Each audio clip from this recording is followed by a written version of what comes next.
सुशीला के घर में उसकी सहेलियां नेहा और परी आई हुई थी। और नेहा, तुम सुनाओ, लॉकडाउन के दौरान क्या किया तुमने?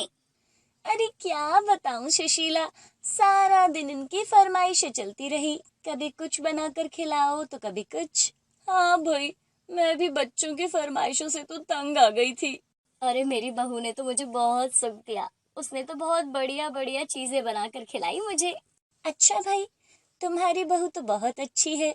मैं तो कहती हूँ उसकी कोई चाल होगी। आजकल भला कोई इतना अच्छा होता है क्या? परी, तुम्हारी बात भी सही है। मैंने अक्सर देखा है कि बहुएं घर वालों को अच्छा अच्छा खाना खिलाकर सारे घर पर कब्जा कर लेती हैं, और फिर एक दिन आता है जब घर वाले बाहर और बहू बेटा घर में राज कर रहे होते हैं। हाँ। अरे ना ना बहन, मेरी बहू बिल्कुल ऐसी नहीं है। बेटा भी मेरा कहना खूब मानता है। अरे फिर भी सुशीला, बेटे और बहू पर नजर रखो, कहीं तुम्हें घर के बाहर का रास्ता ना दिखा दे। नेहा और परी चले जाते हैं। सुशीला अकेले कमरे में बैठे बैठे पिछली बातों को याद करती है। नेहा को पता नहीं कि रवि और अंजू मेरा बड़ा कहना मानते हैं। मुझे कभी बाहर का रास्ता नहीं दिखाएंगे। अरे अंजू से ज्यादा मुझे अपने बेटे पर भरोसा है। इतने में रवि दफ्तर से घर लौटता है। माँ, क्या सोच रही हो? अरे कुछ नहीं बेटा, बस ऐसे ही। और अंजू कब वापस आएगी बेटा? माँ, बस उसे मायके से लेने ही जा रहा हूँ मैं। अच्छा अच्छा बेटा। रवि चला जाता है। थोड़ी देर बाद रवि और अंजू घर में लौटते हैं। माँ, कैसी हो? मैं तो अपने घर में 2 दिन आपके बारे में ही सोचती रही कि आप सारा दिन अकेले घर में कैसे अपना टाइम बिताती होंगी। अरे नहीं बहू, मैं तो सारे दिन मजे से रहती थी। आज परी और अंजू भी आ गए थे मुझसे मिलने के लिए।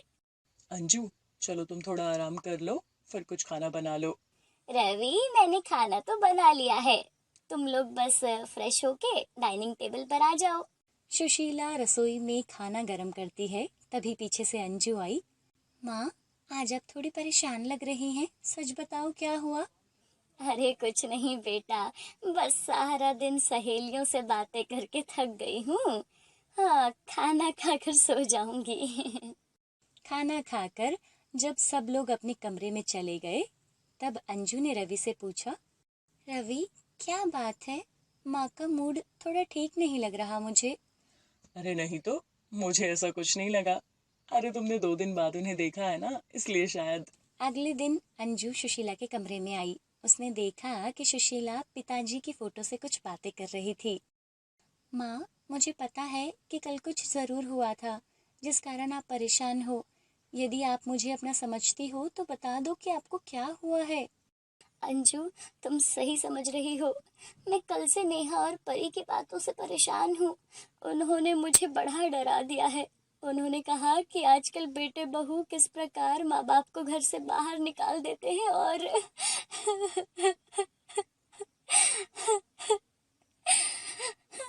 अरे, अरे माँ, माँ, तुम भी दूसरों की बातें सुन के दुखी हो रही हो।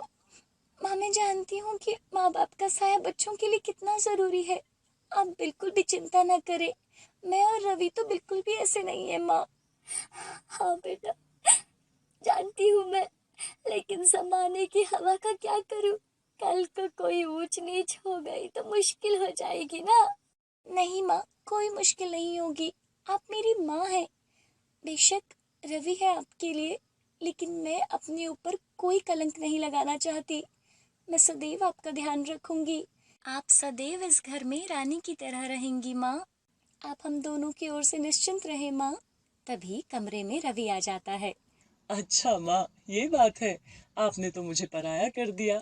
बस अंजू ही आपकी अपनी है। तीनों हंसते हैं और सुशीला दोनों को प्यार से गले लगा लेती है। ये कहानी दिल्ली शहर में रहने वाली रीता और गीता, 2 बहनों की है। दोनों एक दूसरे पर जान छिड़कती थी। एक दिन उनके पिता मोतीलाल उनकी शादी की चर्चा कर रहे होते हैं कि तभी पिताजी, हम दोनों बहनें जिंदगी भर एक दूसरे के साथ रहना चाहते हैं, इसलिए हम दोनों एक शादी करके जाएंगे। आप हमारे लिए ऐसा ही रिश्ता देखिए। अरे ये क्या बात हुई? अब तुम ही बताओ भाग्यवान, ऐसा घर कहाँ से ढूंढ कर लाऊं जहाँ दो भाई हो और इन्हीं की उम्र के हो। हम कुछ नहीं जानते पिताजी, वरना हम दोनों शादी नहीं करेंगे। हाँ, अरे आप कोशिश तो करिए।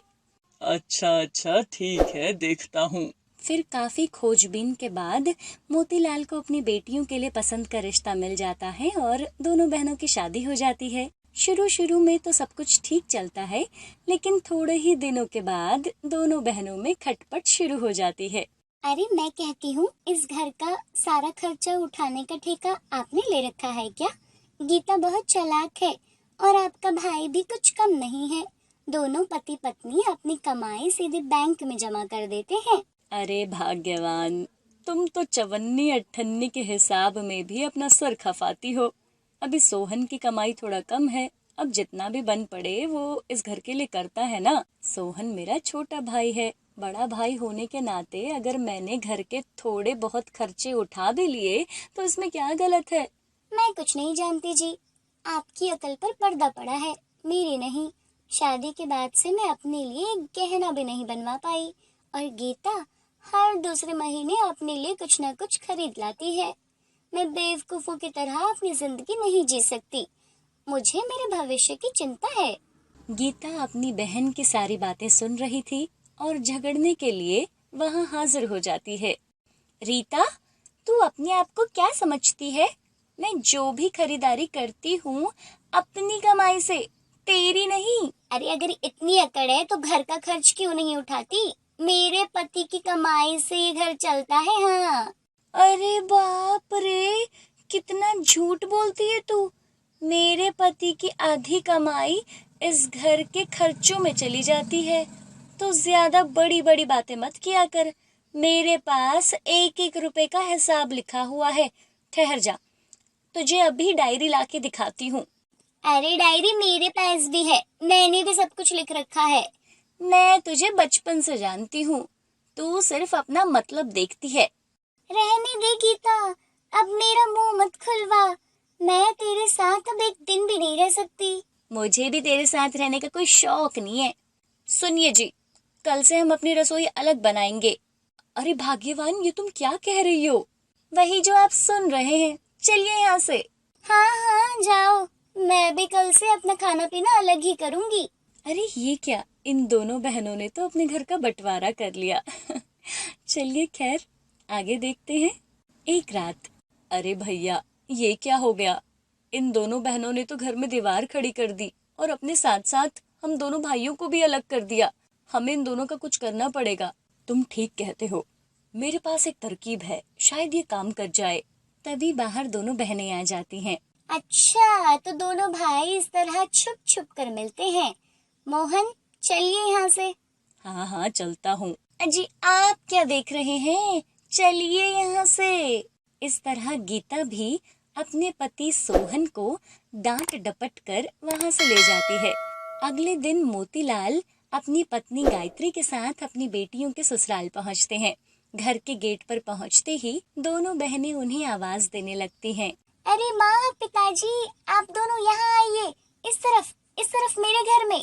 नहीं नहीं, आप दोनों पहले मेरे घर में आइए। अरे ये सब क्या है? मैंने तो तुम्हारी शादी एक घर में की थी और तुम दोनों घर का बंटवारा कर कर अलग अलग रह रही हो। हाँ पिताजी, इस नकचिड़ी के साथ कौन रहेगा? देख रीता, तू ना ज्यादा बोल रही है। अभी तुझसे झगड़ने का मेरा कोई मूड नहीं है। अपनी दोनों बेटियों की बातें सुनकर मोतीलाल जी कहते हैं, अरे मैं तुम दोनों की बचपन की तस्वीर साथ लाया हूँ। अरे वाह पिताजी, ये तस्वीर आपने कहाँ से ढूंढ निकाली? लाइए, इसे मैं रख लेती हूँ। नहीं नहीं, इसे मैं रखूंगी। अरे तुम दोनों तो एक दूसरे से लड़ झगड़ कर अलग हो गई, लेकिन ये तस्वीर तो एक ही है, कैसे अलग करोगी? अपने पिता की बातें सुन और अपने बचपन की तस्वीर देखकर उन्हें अपना बचपन याद आ जाता है कि किस तरह वो बचपन में साथ खेला करती थी, और दोनों बहनें भावुक हो जाती हैं और दोनों एक दूसरे के गले लगकर रोने लगती है। और दूसरी तरफ ये सब कुछ देखकर मोहन और सोहन दोनों भाई खुश हो जाते हैं।